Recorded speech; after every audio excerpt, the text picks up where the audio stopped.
For 6 years as a full-time housewife, every time I asked my husband for living expenses, it felt like begging. $1,500 a month. An amount he made me feel like he was handing over $100,000. One day I'd had enough. I stopped doing housework, refused to care for his wheelchair-bound mother, and even dropped our daughter off at his office for him to take care of. Then I found a job and began living my own life. When the house fell into chaos, my husband came crawling back, begging for forgiveness. Staring at the empty balance in my bank account, I mustered the courage to send my husband a message. "Mike, are you busy? It's time to transfer this month's living expenses." The message vanished into the void with not so much as a reply. My daughter, Annie, tugged on my hand, begging for cake. She kept pulling me toward the door. I tried to calm her down. "Mommy doesn't have money right now. Let's wait until Daddy gives me the money and then I'll take you, okay?" Annie, always understanding, nodded and stopped insisting. Her reaction broke my heart. We weren't a poor family, far from it. How had it come to this? Why did my daughter have to tread so carefully just to ask for something as simple as a cake? I sent Mike another message. "Honey, are you busy? If you're not, could you transfer this month's expenses when you have a moment? Annie really wants some cake, but I don't have the money." Mentioning Annie seemed to get his attention. This time he sent me a voice message, his tone dripping with irritation. "Got it. Stop nagging. I'm busy, okay? I'll send it later." Reassured, I left it at that and went to the kitchen to start cooking. Halfway through making dinner, Annie suddenly started vomiting and having diarrhea. Scared me to death. I rushed her to the hospital immediately. But when we arrived, Mike still hadn't sent the money. I didn't even have enough to pay for Annie's medication. I had no choice but to call him. As soon as Mike picked up, he snapped, his voice full of anger. "Didn't I tell you I'm busy?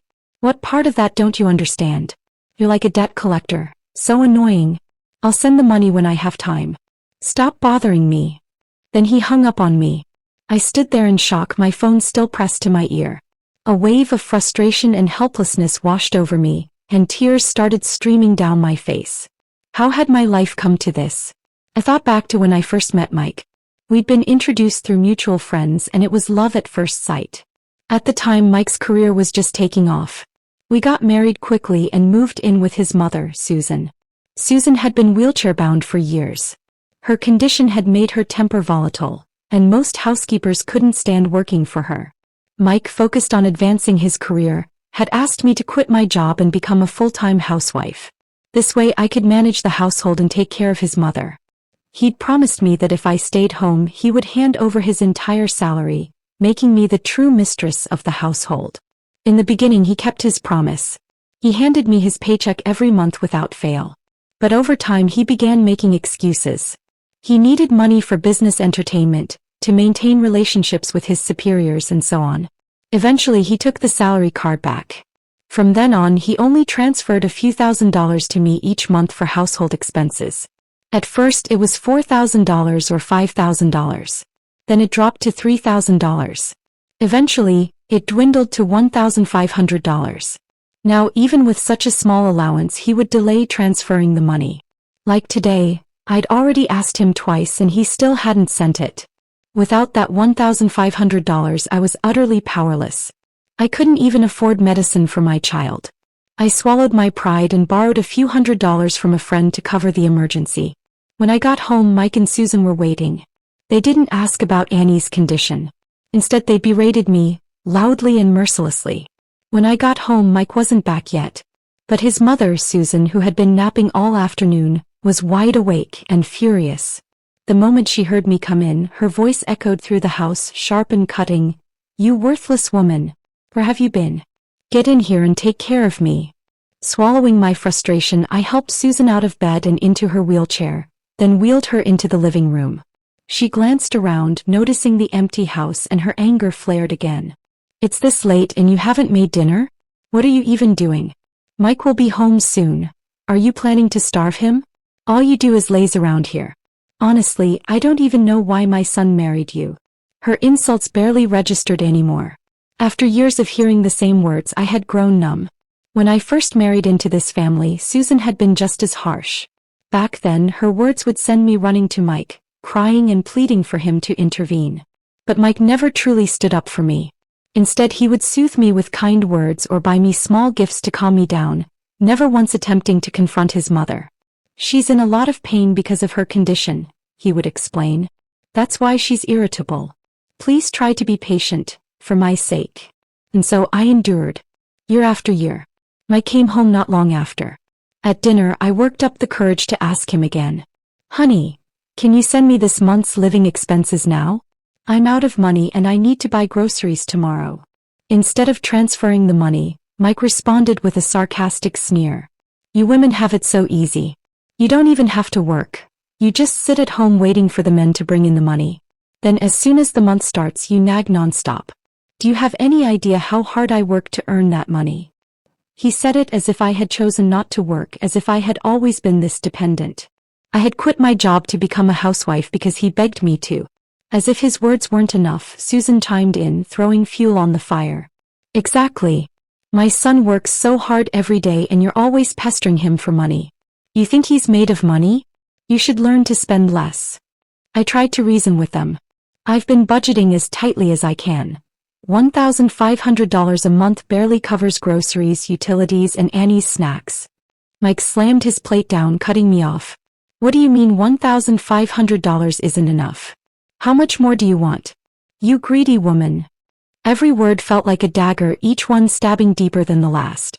At first I thought I could let it go, just endure it like always.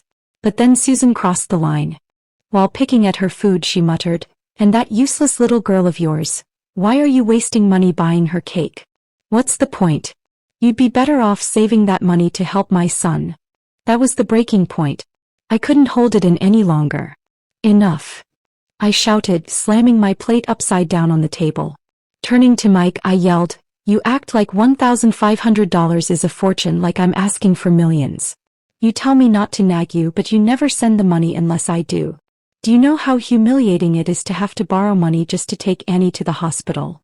Then I pointed at him, my voice rising even further. "Mike, I had a job once, I was independent. You're the one who begged me to quit to stay home and care for your mother in our house. Do you think I wanted this? Do you think I enjoy relying on you?" I turned to Susan, my voice dripping with the anger I'd suppressed for years. "And you're always complaining about me spending your son's money. Have you ever thought about why I'm even here? If it weren't for you, do you think I'd have quit my job to become your nursemaid? Do you have any idea how much it would cost to hire someone to take care of you, a paralyzed old woman? $3,000 or $4,000 a month minimum. And here I am doing it all for a measly $1,500. You should be grateful." I felt a wave of relief as I let it all out. Mike and Susan, on the other hand, were furious. "Mandy, have you lost your mind?" Mike shouted, his face a mixture of shock and disbelief. I glared at him. "No, Mike, I've never been more clear-headed. From now on, I'm done. I'm done asking you for money. I'm done managing this house. I'm done caring for your mother. Nanny, we'll take turns raising her. I'm not doing this alone anymore. Let's see how you manage without me holding everything together." Ignoring their protests and Susan's shrill complaints, I grabbed Annie and went to my room. I expected Annie to be scared after my outburst. Instead, her eyes sparkled as she looked up at me. "Mommy, you were amazing today." I froze for a moment before saying, "But if I start working again, I might not have as much time to take care of you." "That's okay, Mommy," she chirped. "I'm already 5. My teachers will take care of me at school, and on weekends I can take care of myself." Her words broke me. I hugged her tightly, tears streaming down my face. The only good thing to come out of my marriage to Mike was Annie, a bright, thoughtful, and loving little girl. That night I resolved never to look back. I would no longer lift a finger for that house. I thought Mike and Susan might last 3 days without me. It turned out I'd overestimated them. They didn't even make it through the night. At 10 p.m. I had just gotten Annie to sleep when Mike came looking for me. He seemed awkward, handing me a check. "Here's this month's money. Also, my mom had an accident. Can you go clean it up?" It seemed that having a wheelchair-bound mother who relied on adult diapers for everything made it impossible for Mike to manage even one night without me. All those times I'd silently taken on the burden without complaint, he must have thought it was easy for me. Well, not anymore. His compliant, ever-obliging wife was gone for good. I pushed the check back into his hands. "Oh, I wouldn't dare take your money. Otherwise, you and your mother will just keep calling me useless. From now on, I'll get a job and earn my own money. As for this house, your mother, and everything else, you figure it out. I'm done." Mike's brow furrowed as he snapped, "Come on, Mandy, don't be so ungrateful. I'll add another $1,500 to this month's budget. $3,000. Just stop throwing a tantrum and go clean up after my mom." He handed me a new check for $3,000. I returned it to him again untouched. Mike was livid. "Enough already. If you keep this up, don't expect me to give you another cent." I'd already made up my mind. Who needed his money anymore? I shoved him toward the door. "Bye-bye." Fuming, Mike stormed out of the room, pacing and cursing under his breath. But he had no choice, he had to go clean up after Susan himself. Let him. The worst was yet to come for those two. When I got up the next morning, Mike was already gone, probably off to work. The moment I opened my door, Susan's shouting began. "You lazy woman. Sleeping in until now? Are you trying to starve me to death? Go make me breakfast." I laughed coldly. "Susan, do you still think I'm the same daughter-in-law you can boss around? I made it clear to Mike yesterday, I'm done. I won't take another penny from him, and I'm not taking care of you anymore. Whoever's mom you are, that's who needs to take care of you. But let's be honest. Do you really think your son, who's so used to being waited on hand and foot, has the patience to deal with you?" Susan's confident demeanor faltered. She knew her son better than anyone after all. Her expression shifted quickly, her tone softening as she forced an awkward smile. "Now, Mandy, don't be impulsive. Couples shouldn't be so petty about dividing responsibilities. Mike works hard to earn money, and it's only fair that you manage the house and care for the elderly. But of course, it's his fault for forgetting to give you the living expenses. When he gets home, I'll make sure to give him a good scolding." Her sudden change of attitude wasn't satisfying, it was pathetic. For years, I'd taken care of Susan without a single word of thanks. Now that I threatened to stop, she was all smiles and flattery. People like her are truly shameless. I ignored her and made breakfast, preparing just enough for Annie and myself. Susan sat nearby, glaring at us with fury as her stomach growled.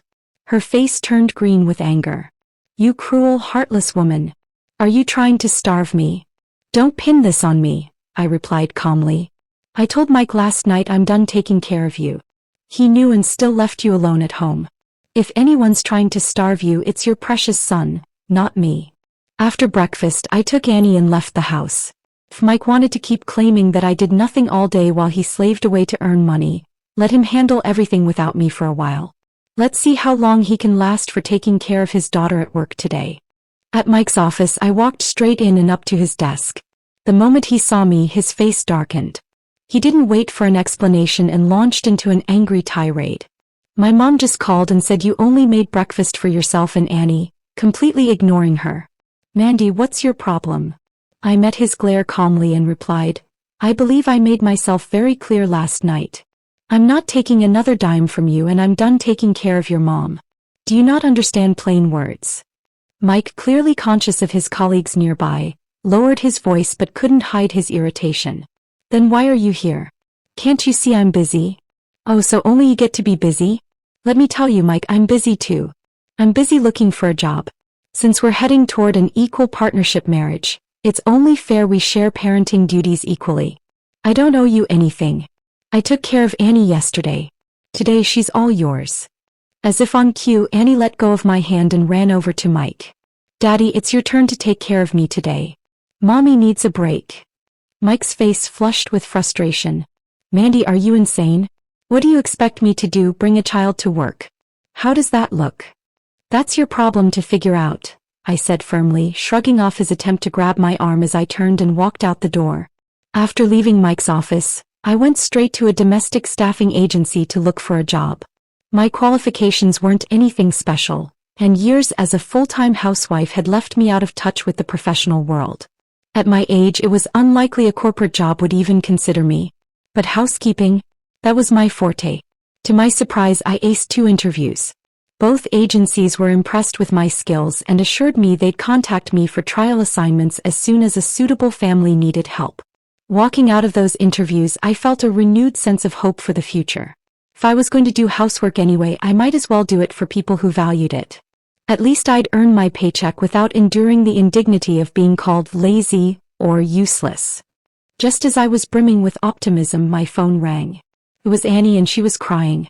Her sniffles and shaky voice broke my heart. "What's wrong, sweetheart? Don't cry. Take your time and tell Mommy what happened." "Mommy, Daddy got yelled at by his boss because he brought me to work. Then Daddy threw me outside the office. There's no one here I know. I'm so scared." "What?"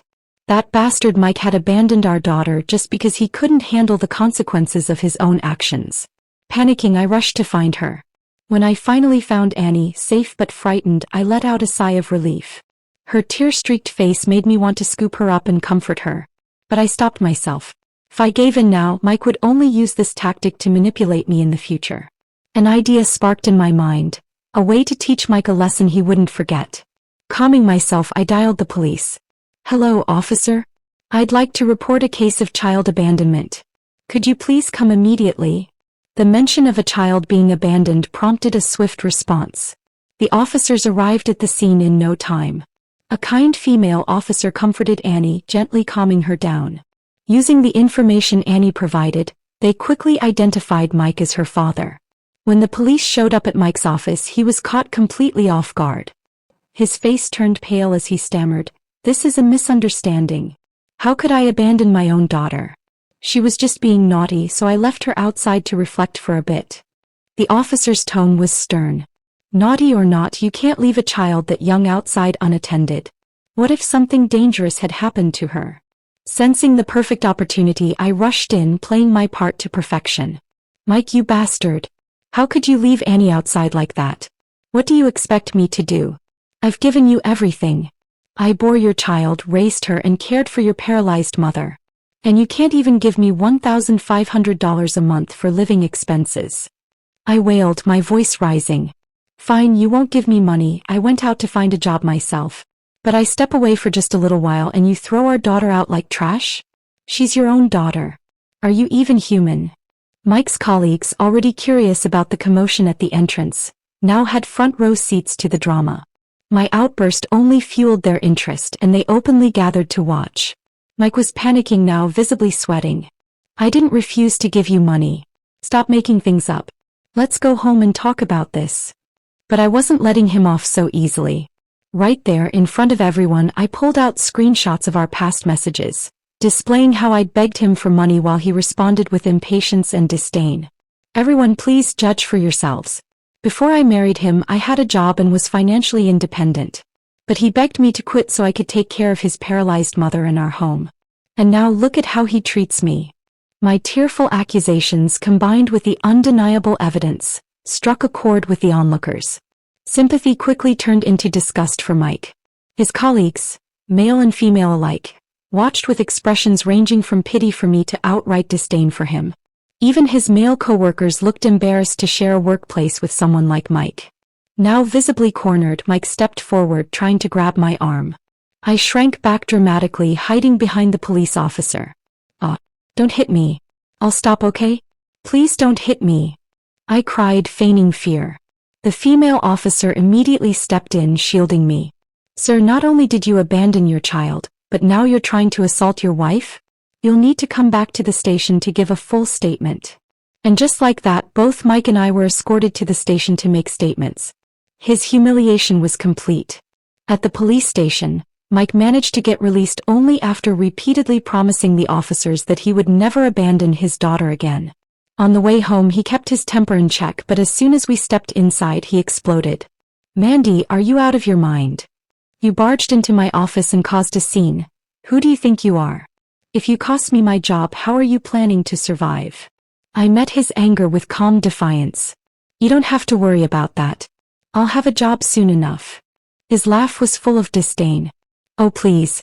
With your education and how long you've been out of the workforce, who would hire you? You're kidding yourself. I've spent years running this household and taking care of you and your mother. My experience makes me more than qualified. Plenty of domestic staffing agencies would hire me." Mike scoffed. "You're talking about being a maid?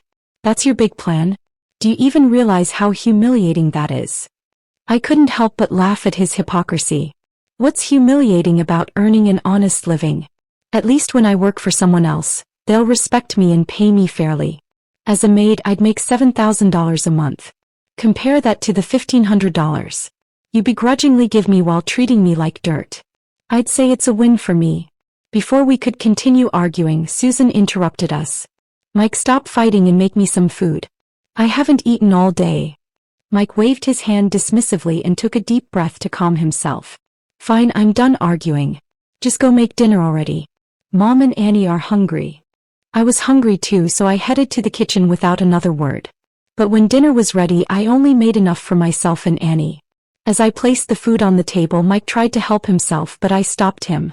This is for Annie and me. If you and your mom want to eat, make your own. Mike's face twisted with anger. Are you serious right now, Mandy? Do you even want to keep this marriage going? Don't forget you're living in the house I bought. If you don't want to play nice, we can get divorced and let's see where you'll live then. I let out a cold laugh. Divorce threats? How predictable. Yes, you bought this house. But I've been with you for years, contributing with my time, labor, and sacrifices. You want to talk money?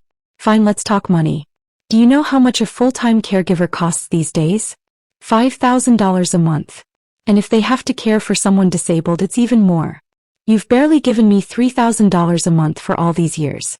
And that's if you even bother sending it on time. So let's settle accounts properly, deduct my rent, and then pay me for the years I've spent taking care of your mom. Let's see who ends up owing who. Mike turned beet red, stammering for a response but finding none. With no other options, he trudged to the kitchen and made some spaghetti for himself and Susan. The first bite Susan took, she spat out immediately. This is disgusting, way too salty. She turned her eyes longingly to the lemon shrimp on Annie's plate, clearly wishing she could trade meals. But this was just the beginning. From that day forward, I refused to take responsibility for anything related to Susan or Mike. I cooked only for myself and Annie, washed only our clothes, and left the rest to them. The house quickly descended into chaos. Susan especially bore the brunt of it. There were days when she soiled herself and had no one to clean her up. She would scream and cry, lamenting that she might as well die. The mess and constant complaints pushed Mike to his breaking point. Finally, after weeks of enduring the consequences of his own neglect, he broke. He came to me, his voice weary and filled with desperation. Mandy, I'm sorry. Please, let's work this out. When Susan had yet another incident, leaking onto her bed while Mike was in the middle of a video conference, the house turned chaotic again. Despite trying to maintain his professional demeanor, Susan's incessant yelling, complaining about her condition and demanding immediate attention, disrupted the entire meeting. After he ended the call, Mike finally broke down. He came to me, tears streaming down his face, his tone pitiful. I'm sorry, honey. I know I was wrong. You've worked so hard to take care of this family, and I shouldn't have treated you that way. Please forgive me just this once. From now on, I'll send you the living expenses on time. I'll even raise it to $3,000. No, wait, $4,000 a month. How about that? If this had been in the past, I might have caved. But no. I didn't need him anymore. The domestic staffing agency had already lined me up with a job. A family was looking for a caregiver to care for their mother, a double amputee with a difficult temperament. The position paid $7,000 a month. Temperamental? That was a non-issue for me. After years of dealing with Susan, I could handle anyone. They were impressed by my experience caring for a paralyzed family member and had recommended me to the family. The job started the next day. I looked at Mike and smirked. $4,000? Who are you trying to fool? Mike panicked, quickly changing tactics. Fine. I'll hand over my entire paycheck every month. We can go back to how things were before, okay? No. His voice trembled. Why not? I couldn't help but laugh, raising my voice just enough to ensure Susan could hear from the other room. Because I have a new job now. Starting tomorrow, I'll be working as a live-in caregiver for a double amputee. Guess what? They're paying me $7,000 a month. Mike scoffed, his disbelief written all over his face. $7,000? For a maid? You've got to be kidding me. You're being scammed. Oh, it's no scam. The pay is high because their mother has a terrible temper and has scared off every other caregiver they've tried to hire. But I'm not worried. No one's temper could possibly be worse than your mom's. Hearing that, Susan, who had been eavesdropping from her room, wheeled herself into the living room, her face pale with panic. "You're leaving? To be someone else's maid? What about me?" I looked her dead in the eye, my voice dripping with sarcasm. "Well, you could always ask your precious son to hire a caregiver for you. But caring for someone with your personality? That's going to cost at least $10,000 a month. Otherwise, who would agree to take the job?" I glanced pointedly at Mike, my words slicing through the air. "But considering your son only makes $5,000 a month, hiring help would mean no money left for anything else. Guess you'll be eating air for dinner." Mike's face turned crimson with rage. "Fine, Mandy. You want to live like this? Then get out of my house. Either pay rent or pack your bags." The audacity. Still trying to bully me after everything. Without flinching, I pulled out my phone and recorded a voice message to my new employer. "Hi, Ms. Lucy. I've thought about your offer to live in and provide 24/7 care for your mother. I've decided I'm okay with that arrangement and can move in starting tomorrow." Ms. Lucy replied almost instantly, her voice full of gratitude. "Mandy, thank you so much. You're a lifesaver. Finding live-in help has been nearly impossible because everyone else prioritizes their own families. Since you're willing to stay, we'll add another $500 to your monthly pay." I replied sweetly, "Thank you, Ms. Lucy. I'll see you tomorrow." Hanging up, I turned to Mike and Susan with a smirk. "See? Some people appreciate my work and are even willing to pay me extra. Honestly, I should thank you, Susan. If it weren't for the years of verbal abuse and disdain, I'd never have the thick skin to thrive in this new job." Mike and Susan stood there, speechless, their faces a mix of anger and disbelief. Susan, unwilling to admit defeat, snapped, "Mike, hire a maid for me. I refuse to believe we can't find someone better than her." After everything fell apart, I packed my belongings, took Annie with me, and moved out of the house. Susan initially tried to manipulate Mike into using Annie to keep me tethered, but after the police incident, Mike had learned his lesson. He knew better than to use Annie as leverage again. When I informed my new employer about my situation, including the fact that I needed to care for my child, she was incredibly understanding.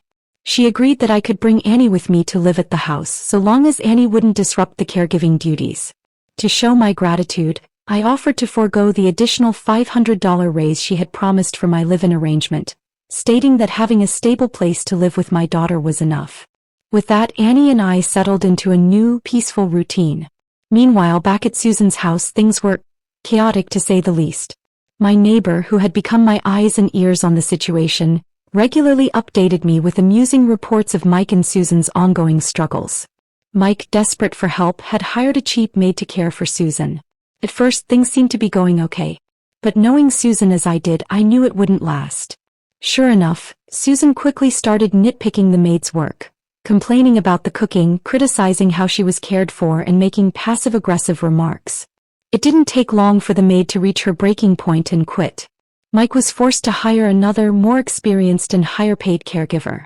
But as anyone in that line of work knows, there's no need to endure abuse when you can easily find another job elsewhere. The second caregiver didn't last much longer than the first. Mike, already overwhelmed by his career's demands during a critical growth phase, couldn't handle the additional stress of managing Susan's constant complaints. Eventually he snapped.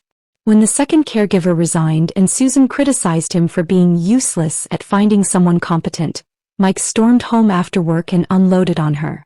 For the first time, he blamed Susan directly. "It's all your fault. If you hadn't treated Mandy so horribly, she wouldn't have left and we wouldn't be in this mess." Hearing this from my neighbor made me roll my eyes. Of course, Mike would shift the blame entirely onto Susan, conveniently ignoring his role in driving me away. Yes, Susan had been terrible to me, but my breaking point had more to do with Mike. I had sacrificed my career and independence to support him and his family, only to be treated with disdain and to have to beg for even the smallest bit of financial support. To pin my departure solely on Susan was a masterclass in avoiding accountability. While I'd been enjoying this drama from afar, I realized there was nothing quite like witnessing it in person. So, at the end of the month, I decided to take a day off from work and pay Susan a visit. Not to help, of course, just to check in. I wanted to see how she was eating, whether she was sleeping well, and how she was holding up without me.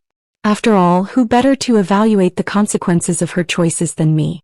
At the end of the month, I put on a carefully styled outfit, applied flawless makeup, and went back to the house. As I stepped inside, I found Susan locked in yet another argument with her third hired maid. The maid, a woman in her 50s and about Susan's age, was being berated. Susan pointed her finger accusingly at the maid, insulting her for taking wages without working properly. "You're just a useless freeloader. I call for water and you take forever to bring it. What kind of maid are you? You should be the employer instead, you disgusting leech." When Susan noticed me enter, her tone shifted abruptly. "Oh Mandy, finally you're here. Look at this maid compared to you. You were the perfect daughter-in-law. You could tell when I needed help just by looking at me. If I so much as raised my hand, you'd know I needed to get up. And this one, I can't even get a simple glass of water without a fight." Her words were vile and the maid had had enough. "How dare you? Now you remember how good your daughter-in-law was? I've heard plenty from your neighbors. They said you treated her like dirt even though she worked herself to the bone for you. You don't deserve good help. You drove her away and now you're stuck with people like me, and guess what? I'm leaving too. For $2,000 a month, you think I'm going to let you abuse me like that? Keep dreaming." The maid tore off her apron, threw it at Susan and stormed out of the house. Susan was left fuming, steam practically coming out of her ears. But with the maid gone, she had no one to lash out at except me. She turned on the waterworks and started wailing. "Mandy, these days without you have been pure misery. These maids are so cruel. They take my money but refuse to care for me properly. I've thought it over and you were the best. I know I was wrong. Please come back. I'll treat you better, I promise." Hearing this, I felt a deep ache in my chest, but not out of pity. How did I let myself be reduced to this? 4 years, I allowed myself to be humiliated, insulted, and taken for granted by a woman who could barely move without my help. If I had stood up for myself sooner, if I had quit when things first became unbearable, would Susan or Mike have dared to treat me this way? Of course not.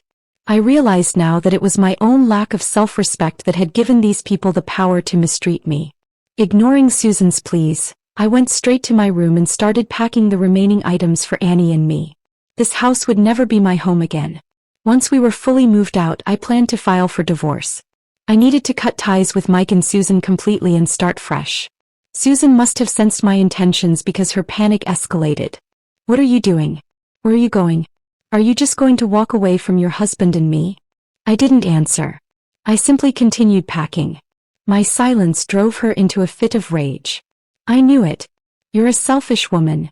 You'd rather take care of strangers than your own family. You heartless witch. I'll sue you for abandoning your family."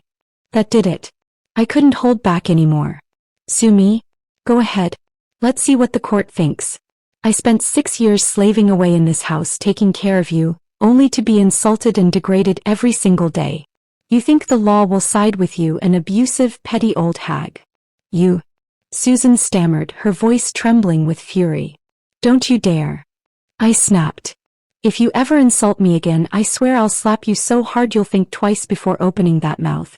I put up with your nonsense for years, but not anymore. You think I'm an easy target? Think again."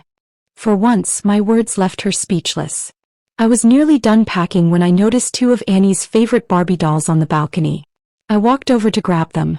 Out of nowhere, Susan screamed like a banshee and hurled a mug at me. "You black-hearted bitch. I'll kill you." Instinctively, I ducked. The heavy ceramic mug missed me, flew through the open balcony door and tumbled straight down. My heart stopped. We were on the 10th floor. If that mug hit someone, the consequences would be catastrophic. I rushed to the balcony and leaned over. What I saw made my blood run cold. The mug had hit someone square on the head. The man staggered before collapsing onto the pavement, a pool of blood forming around him. I whipped around, seething. "Susan, do you even realize what you've done? That mug could have killed someone. Do you think Mike has enough money to pay for this?" Susan's face went pale, but she immediately went on the defensive. "This is your fault. If you hadn't moved, I wouldn't have missed. If anyone's paying, it's you, not me." I laughed bitterly. "Oh sure. Tell that to the police. They'll love hearing how your fingerprints are all over that mug. You'll pay for this, Susan, in more ways than one." I bolted downstairs to check on the injured man and called 911. When I got closer, my heart sank. The victim lying in a pool of blood was none other than Susan's beloved son, Mike. By the time the ambulance reached the hospital, Mike was already dead.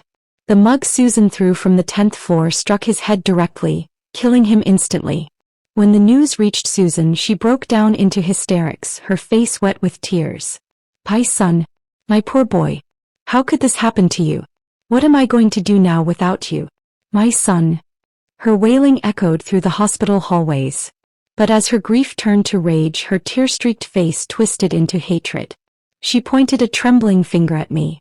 "This is all your fault, you evil witch. You cursed my son. Why couldn't you be the one to die instead? Give me back my son, you heartless widow." Some people never take accountability for their actions. No matter what happens, they'll always find someone else to blame, as if shifting the responsibility can absolve them of their sins. But I wasn't going to put up with Susan anymore. I met her venom with equal fire. "Your son is dead because of you. You're the murderer. The one who should have died is you, you vile, hateful old hag." For a brief moment I understood why Susan always used such cruel, venomous language. It felt good to let out the hate. To lash back at someone who had made your life miserable. But dwelling on hatred doesn't solve anything. People need to learn when to stop and not let their lives be consumed by bitterness. After making my point, I didn't give Susan another second of my time. I turned and walked away. After all, I had more important things to do, like preparing to inherit Mike's estate. After Susan accidentally killed Mike, I reported the incident to the police. However, given her condition, paralyzed from the waist down, even if she were convicted, she would only serve her sentence outside of prison. Pursuing the case felt meaningless, so I decided to let it go. Mike was gone, and I had no intention of dealing with Susan any longer. Even though she inherited a portion of Mike's estate, I knew her life would be far from easy. As for the estate, the inheritance was split among the three of us. Annie, Susan, and me as the first-line beneficiaries. To avoid disputes, we divided everything according to the legal inheritance percentages. I left the house to Susan, fulfilling my duties as Mike's widow and showing her the last bit of kindness I had. But knowing Susan, I was certain that being a paralyzed woman with wealth would make her an easy target for opportunistic relatives. Unsurprisingly, she soon attracted family members from her maternal side, drawn in by the prospect of her inheritance. That wasn't my concern anymore. I only wanted to focus on raising Annie and building a stable life for us. Years later, I received news of Susan's passing. At first, I didn't plan to handle her funeral arrangements. However, I learned that she had left part of her inheritance to Annie, so I reluctantly returned to take care of things. That's when I discovered what her life had been like in her final years. After I left, Susan struggled without anyone to care for her. Distrustful of outside help and paranoid about protecting her wealth, she turned to a nephew from her maternal family. She offered him a deal. If he cared for her until her death, she would leave him the house. The nephew agreed and moved in with his wife and children. They even hired a lawyer to formalize the arrangement. At first, things were fine. The nephew genuinely cared for Susan and fulfilled his promise. But Susan's abrasive personality was something she could never change. Before long, conflicts arose between her and the nephew's wife. Unlike Mike, Susan's nephew wasn't the type to tolerate his wife being disrespected. Naturally, he took his wife's side, and it didn't take long for the family to start mistreating Susan. They didn't care about her well-being and only wanted her gone as quickly as possible so they could inherit the house. What they didn't expect was that Susan had a plan of her own. Behind their backs, she contacted her lawyer and altered her will, leaving the house to Annie instead of her nephew. When Susan finally passed, the nephew was furious. He attempted to contest the will, but I immediately involved the police to ensure the law was upheld. With a valid will in place, there was no room for dispute. Susan's nephew had no choice but to accept the outcome. I swiftly arranged Susan's funeral and wasted no time selling the house. With the money from the sale, I took Annie and left for good. The nephew and his family could fume all they wanted, but there was nothing they could do. Some people said Susan must have had a shred of conscience left to leave the house to Annie in the end. But I knew better. Susan never cared for Annie or me. She looked down on us her entire life. Her decision wasn't about kindness. It was about spite. She would rather see the house go to Annie than let her abusive nephew benefit from her death. If Susan had truly cared about Annie, she would have used the house as leverage to force me to care for her in her final years. In the end, though, her petty revenge worked in our favor. Her family tore each other apart, but the house came full circle back to Annie. It's funny how life works. Sometimes it seems like the universe really does favor those who try to do good.